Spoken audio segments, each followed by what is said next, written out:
சொந்தமாக YouTube channel நடத்த வேண்டுமா? நீங்களும் பிரபல ஆங்கர் ஆக வேண்டுமா? உடனே சேருங்கள் Pandey school of journalism. Contact 7388242242.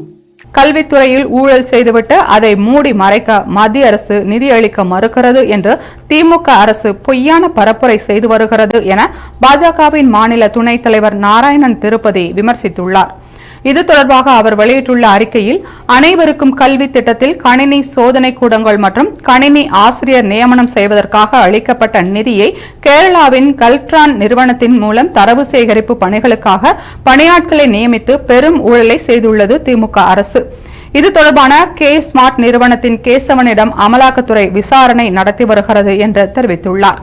மேலும் கல்வித்துறையில் ஊழல் செய்துவிட்டு மாநில உரிமைகள் என்ற போர்வையில் தப்பித்து விடலாம் என்று திட்டமிட்ட திமுகவின் முகத்திரை விரைவில் கிழிக்கப்படும் என்றும், ஏழை எளிய மக்கள் படிக்கும் அரசு இடைநிலை பள்ளிகளுக்கு மத்திய பாஜக அரசு வழங்கும் நிதியில் திமுக அரசு செய்துள்ள மெகா ஊழல் விரைவில் அம்பலப்படும் என்றும் நாராயணன் திருப்பதி தெரிவித்துள்ளார்.